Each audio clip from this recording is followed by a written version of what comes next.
Bienvenidos a los 57 coloquios médicos Hospital Militar Dr. Carlos Arbelo. En esta oportunidad, en la primera jornada de difusión de conocimiento del Instituto de Posgrado de Ciencias de la Salud, vamos a hablar de la vitamina D y la osteosarcopenia. Mi nombre es María Gabriela Mena, yo soy mayor, médico internista endocrinólogo, parte del Departamento de Endocrinología y Enfermedades Metabólicas del Hospital Militar Dr. Carlos. ¿Qué es la osteosarcopenia? ¿Y por qué la vitamina D? Bueno, la osteosarcopenia es una patología o una carencia que estamos viendo desde siempre y que no habíamos relacionado como una unidad hasta hace poco. Y está muy relacionada con los niveles que tengamos de vitamina D, que también hasta hace poco hemos visto que cada vez la deficiencia de vitamina D en las poblaciones de nuestros países es mayor. Cuando nosotros nos enfrentamos a un paciente o a un individuo para poder hacer este tipo de diagnóstico, tenemos que hacer un estudio de su composición corporal. La composición corporal, ¿qué nos dice? Bueno, la composición corporal nos habla de los distintos compartimientos de lo que estamos formados, pues. Y esos compartimientos tienen niveles y esos niveles dependen de la estructura que estemos viendo. Hay niveles que son atómicos o elementales, en los cuales vamos a tener compartimientos con electrolitos, iones o carbono, por ejemplo. Hay otros que son moleculares, en los cuales vamos a ver ya que no solamente son elementos, sino que ya tenemos moléculas. Vamos a tener niveles celulares, en los cuales hablamos de líquido extracelular, líquido intracelular, grasa, tejido intercelular. Y después tenemos el cuarto nivel, que es el histológico o tisular, en el cual vamos a ver que de una manera macro vamos a destacar tejido adiposo, hueso, músculo esquelético y tejidos blandos. Músculo no esquelético, perdón, y tejidos blandos y músculo esquelético. Gracias a esta disposición y al estudio de estos compartimientos a través de máquinas de impedancia o a través de DEXA, nosotros podemos determinar cuál es el porcentaje de cada uno de ellos en una persona, en un individuo. Y ahí podemos determinar si ese porcentaje es adecuado o no.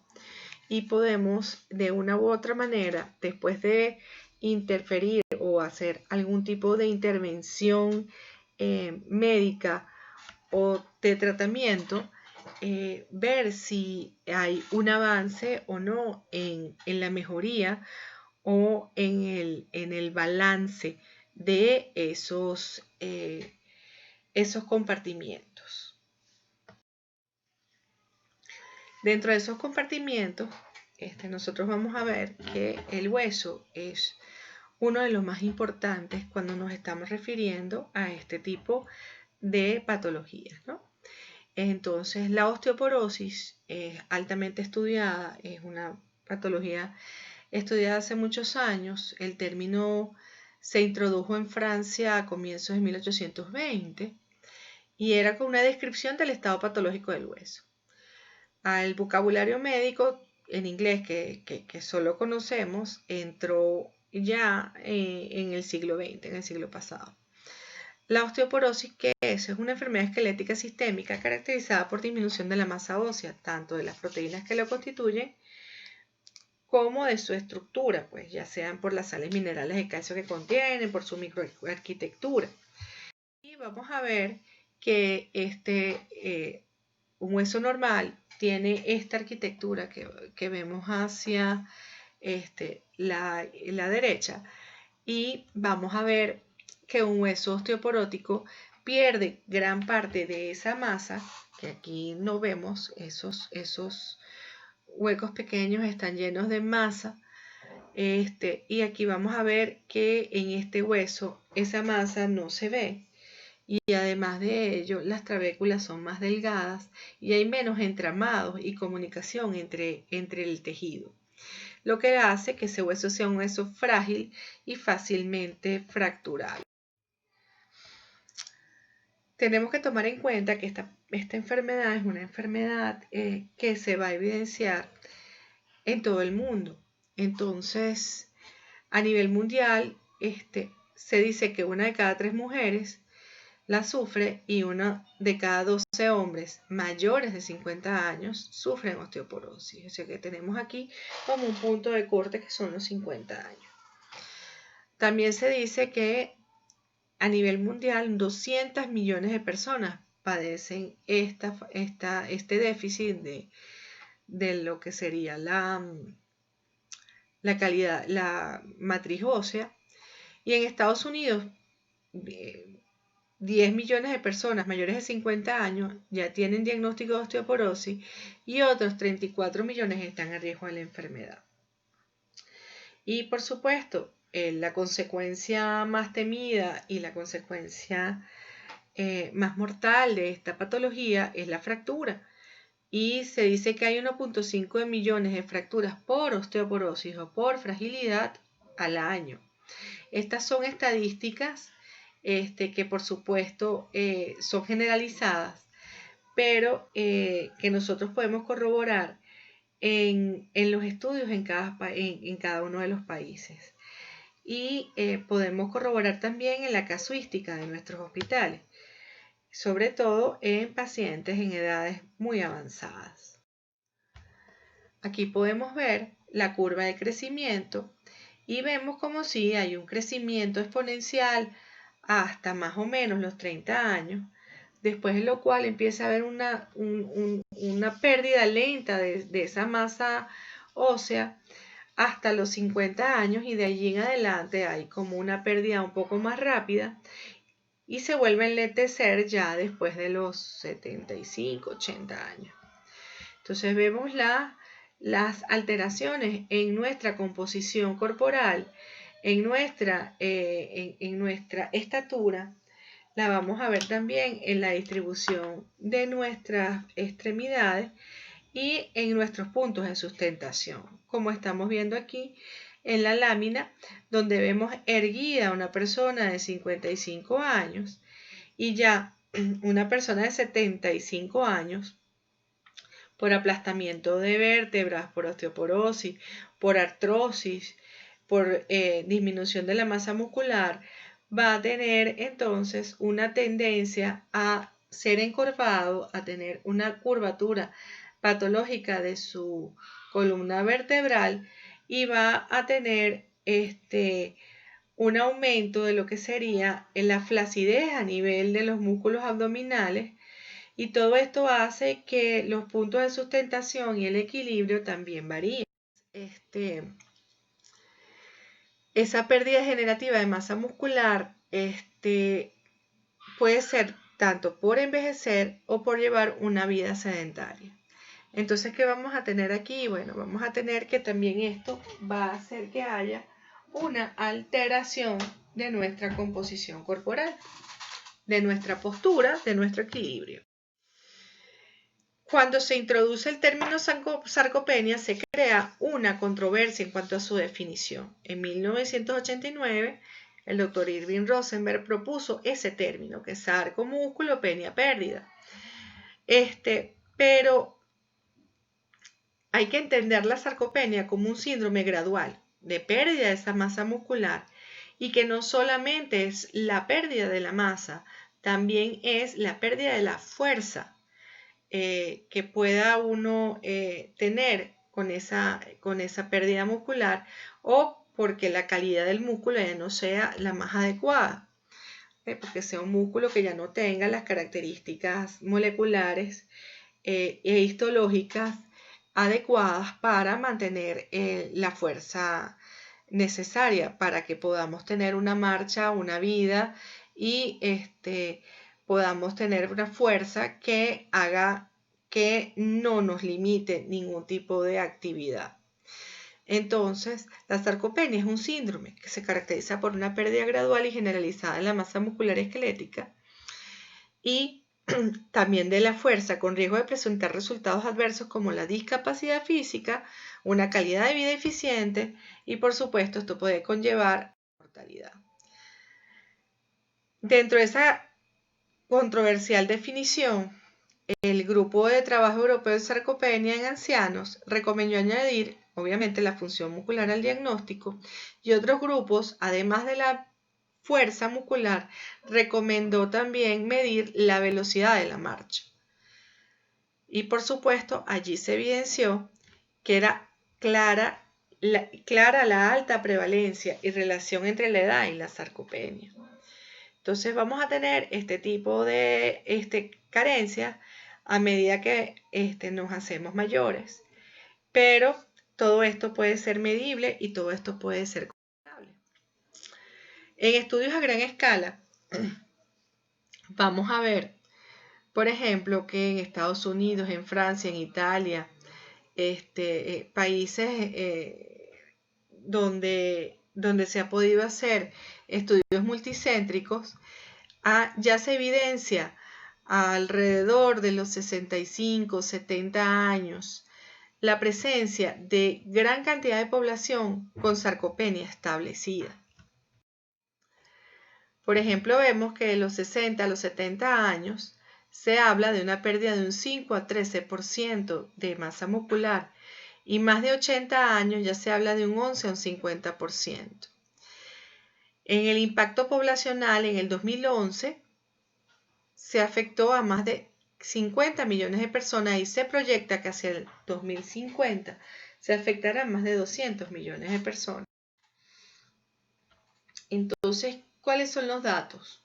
Tenemos, por ejemplo, que la masa muscular magra constituye un 50% del total del peso corporal en adultos jóvenes, pero ya a la edad de 75-80 años disminuye un 25%. También dice que los músculos de las extremidades inferiores, como los cuádriceps, son los más afectados y entre los 20 y 80 años se disminuye un 40% esa masa de esas extremidades. También vemos que la disminución de la fuerza muscular excede la de la masa muscular durante el envejecimiento. Esto ocurre después de los 60 años. Esa disminución de esa fuerza muscular después de los 60-70 años se ve deterioro de la calidad del músculo. La fuerza muscular es un determinante en las limitaciones funcionales de los ancianos. Y vamos a ver que hay unos estadios conceptuales según el European Working Group on Sarcopenia in Elders, que ya hablamos, donde vemos que hay unos estadios, que es la presarcopenia, la sarcopenia y la sarcopenia grave. Y en ese score vamos a ver que la masa muscular se mide y también se mide la fuerza muscular. Entonces, cuando ya nosotros estamos en un estadio de presarcopenia, ¿verdad? Probablemente no vamos a tener tanta alteración de la fuerza muscular y probablemente podemos hacer algo al respecto. Ya con una sarcopenia grave o una sarcopenia establecida, tenemos que actuar con distintas terapias, que no solamente son terapias alimenticias, terapias de suplementos, sino que también tenemos que aplicar terapias de ejercicios isotónicos en estos pacientes. Hay varios tipos de sarcopenia, la primaria que es la relacionada con la edad, la secundaria que tiene que ver con la actividad, por ejemplo en personas que están muy encamadas, sedentarios, en situaciones de ingravidez, que de repente en un futuro será una de las principales causas de sarcopenia. También está la sarcopenia relacionada con enfermedades, como por ejemplo enfermedad cardíaca, pulmonar, hepática, enfermedades discapacitantes, neoplasias, que son enfermedades que tienden a ser degenerativas, ¿ok? Y está la sarcopenia relacionada con la nutrición, que puede ser consecuencia de una ingesta dietética insuficiente, poca ingesta proteica, mala absorción intestinal, trastornos digestivos o uso de medicamentos anorexígenos, ¿no? Entonces, ¿qué vamos a tener? Bueno, vamos a tener una persona o vamos a tener un caldo de cultivo que tiene que ver con alteraciones de unidades neuromotoras, como vimos anteriormente, incremento de aterosclerosis, anorexia social, envejecimiento, malnutrición, disminución de la actividad física, incremento de actividad de citoquinas, que últimamente se ha mencionado mucho en torno y en el marco de lo que es la pandemia COVID-19, factores genéticos que tengan que ver con enzimas específicas a nivel, con genes específicos a nivel de la formación muscular, factores reguladores de crecimiento muscular también, y disminución de efectos de hormonas anabólicas, como por ejemplo el estrógeno, la testosterona en casos de hipogonadismo, hormona de crecimiento en caso de déficit de hormona de crecimiento tanto en niños como en adultos, y en caso de alteración del IGF-1 o Insulin Growth Factor 1, que tiene que ver también con deficiencia a nivel periférico de la acción de la hormona de crecimiento.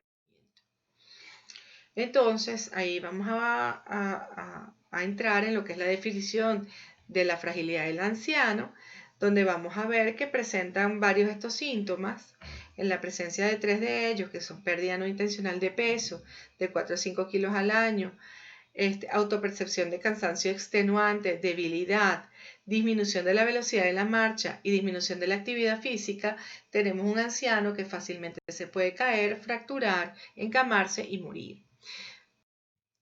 Entonces, ¿cuál es el papel de la vitamina D en todo esto? Bueno, estamos viendo que la osteosarcopenia tiene muchos factores dentro de su origen, y uno de ellos es la deficiencia de vitamina D, aparte de los que ya mencionamos anteriormente. Entonces, ¿qué tenemos que hacer? Tenemos que ver que el aparato osteomuscular está integrado, que hay mecanismos de señales de interconexión entre ellos, o sea que si usted no se mueve, si usted no se estimula, no va a haber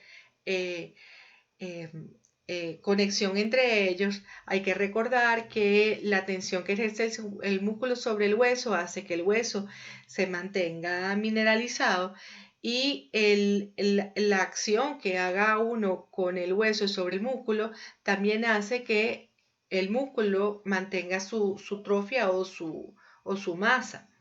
Entonces, al final, esto es una terapia integral que va a hacer que los dos sistemas estén tratados de una manera adecuada.